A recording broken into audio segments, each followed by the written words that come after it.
एक आम तलवार सिर्फ एक इंसान को नहीं काटती है, पर क्या हो एक तलवार पूरे शहर, वहाँ के मौसम और लोगों की आत्माओं को काटने लगे, तो वो हथियार नहीं, एक जिंदा शैतान बन जाती है।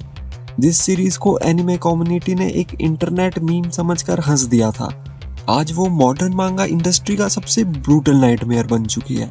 वेलकम टू कागराबाची, एक ऐसी डार्क दुनिया जहाँ कानून का नहीं बल्कि याकुजा अंडरवर्ल्ड का राज है, और यहाँ विलन्स को उनकी गलती का एहसास नहीं दिलाया जाता, उन्हें सीधा मिट्टी में मिला दिया जाता है। पर आज हम किसी हीरो या रिवेंज स्टोरी की बात नहीं करेंगे। आज इस मास्टर क्लास में एक्सपोज होगा इस यूनिवर्स का सबसे dark secret, the forbidden Arsenal, उन 6 शैतानी तलवारों का सच जिन्होंने इस दुनिया की हिस्ट्री को खून से लिखा है। और आखिरी में करने वाले हैं हम इन वेपन्स की ऐसी लीथल पावर रैंकिंग जो आपके होश उड़ा देगी। Welcome to the blood bath. जो हमारी गैंग के भाई लोग इस मास्टरपीस से अनजान है, पहले ध्यान से इसकी ब्रूटल रियलिटी समझ लीजिए। कागुराबाची की दुनिया में कोई आम कानून नहीं चलता, यहाँ याकुजा और डार्क सोल्जर्स का राज है। स्टोरी के सेंटर में है चिहिरो रोकुहिरा, जिसके पिता इस दुनिया के सबसे लेजेंडरी स्वॉर्ड्समिथ थे। जब इस दुनिया में एक catastrophic war, the setae war चल रही थी, तब कुनिशिगे ने 6 ऐसी शैतानी तलवारें, एन्चांटेड ब्लेड्स बनाई, जिन्होंने अकेले दम पर उस पूरी वॉर को खत्म कर दिया। पर वॉर के बाद उन 6 के 6 वेपन्स को सील कर दिया गया। पर एनिमे की दुनिया में शांति कोई ज्यादा देर नहीं टिकती। हिसाकु नाम के एक डार्क सोर्सरर सिंडिकेट ने कुनिशिगे को बेरहमी से मार दिया और उन 6 एन्चांटेड ब्लेड्स को चुरा लिया। चिहिरो अपने पिता के खून के सामने एक आखिरी 7 सीक्रेट ब्लेड फॉर्ज करता है, जिसका नाम है एंटेन। और यहाँ से शुरू होता है एनिमे हिस्ट्री का सबसे रूथलेस रिवेंज आर्क। चिहिरो दुनिया को बचाने नहीं निकला है, वो अंडरवर्ल्ड की लाशों पर चलकर अपनी तलवारें वापस लेने निकला है। लेकिन सवाल उठता है, हिसाकु ने आखिर उन तलवारों को चुराया क्यों? क्योंकि वो सिर्फ तलवारें नहीं है, वो तबाही के जिंदा शैतान है। कागराबाची का पावर सिस्टम बाकी एनीमे से बहुत अलग और लीथल है। नॉर्मल सोर्सरर्स अपनी स्पिरिट एनर्जी यूज करते हैं छोटे मोटे अटैक्स के लिए, पर एन्चेंटेड ब्लेड्स ये लिटरल न्यूक्स है। कुनिशिगे ने इन ब्लेड्स को बनाते वक्त इनमें ऐसी सोर्सरी सील की थी जो इनको नेचर के एलिमेंट से जोड़ती है। हर ब्लेड का अपना एक अलग इकोसिस्टम है।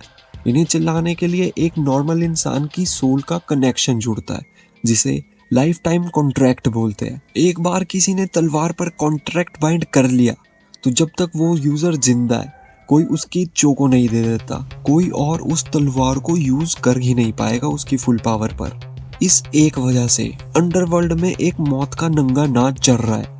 याकुजा बॉसेस इन ब्लेड्स को कंट्रोल करने के लिए ब्लैक मार्केट्स और ह्यूमन ट्रैफिकिंग का यूज कर रहे हैं। हर ब्लेड अपने यूजर को प्रैक्टिकली एक गॉड बना देती है।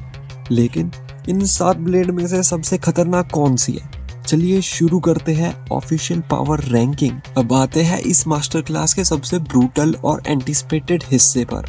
तो अपनी सीट बेल्ट्स बांध लो जरा, क्योंकि ये रैंकिंग आपको बताएगी कि अंडरवर्ल्ड में असली तबाही का मतलब क्या होता है। बॉटम टियर पर आती है वो तलवारें जिनकी पावर्स प्योर डिस्ट्रक्शन से ज्यादा बैटलफील्ड कंट्रोल पर बेस है। सेटे वॉर के बाद इनमें से कुछ ब्लेड्स को कुमानाबी ने सील कर लिया था। इनकी प्राइमरी काम है दुश्मन की मूवमेंट और सोर्सरी को सप्रेस करना। ये वीक नहीं है, इनका एक स्ट्राइक किसी भी एवरेज याकुजा क्लैन को जमीन में गाड़ने के लिए काफी है। पर इनका डैमेज आउटपुट ऊपर की ब्लेड के आगे थोड़ा सा फीका और टैक्टिकल रह जाता है। रैंक 5 पर आती है वो ब्लेड जिसका पर्पस सिर्फ और सिर्फ मास क्राउड कंट्रोल था। जब सेटे वॉर अपनी पीक पर थी, तो ये तलवारों ने फ्रंट लाइन पर सबसे ज्यादा खून बहाया था। इसकी sorcery raw untamed physical energy release करती है। इसका यूजर एक सिंगल स्विंग में शॉक वेव्स पैदा कर सकता है, जो कंक्रीट बिल्डिंग्स और सोर्सरर्स को एक साथ राख में बदल देती है। ये कोई सॉटल वेपन नहीं है, ये प्योर ब्रूट फोर्स है। रैंक 4 पर आती है वो ब्लेड जो हिसाकु सिंडिकेट के पास है। अगर रैंक 5 पर प्योर फोर्स थी मेरे भाई, तो रैंक 4 पर प्योर डिसेप्शन और साइकोलॉजिकल टेरर है।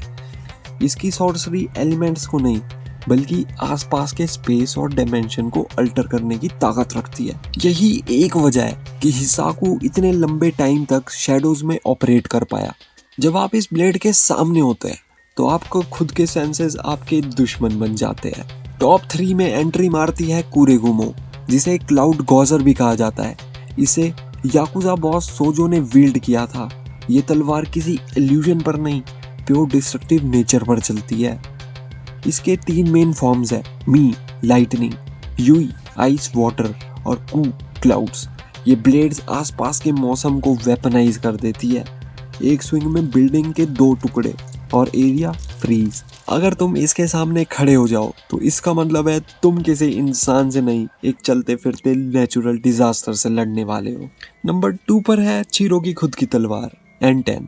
ये ओरिजिनल 6 तलवारों के बाद बनी आखिरी और 7th ब्लेड है और इसकी पावर सबसे लीथल है। ये N10 एक मैजिक गोल्डफिश के थीम पर बेस है। इसके पास 3 मूव सेट्स है। आका, जिससे दुश्मन के सोर्सरी अटैक्स को एब्जॉर्ब कर सकते हैं और वापस उन्हीं पर रिफ्लेक्ट कर सकते हैं। कुरो, मैसिव डार्क स्लैश अटैक, और निशिकी, जो चिहिरो को सुपर ह्यूमन स्पीड और फिजिकल स्ट्रेंथ देती है। N10 एक ऐसी ब्लेड है जो दुश्मन को स्टडी करके इवॉल्व होती है। ये प्योर असैसिनेशन और एब्सोल्यूट काउंटर अटैक का अल्टीमेट हथियार है। और नंबर 1 पर है द एब्सोल्यूट नाइटमेयर मैगेत्सुमी, जिसे शिनुची द ट्रू स्ट्राइक भी कहते हैं। ये इकलौती ऐसी भयंकर तलवार है जिसे स्पेसिफिकली सेटे वॉर के बाद सील करके डीप अंडरग्राउंड रखना पड़ा, क्योंकि ये इतनी शैतानी थी कि जो इसका यूजर था ना, वो भी खुद इसकी तबाही कंट्रोल नहीं कर पाता था। इसकी सोर्सरी बटरफ्लाइज और नेचर की सबसे डार्क साइड से जुड़ी है।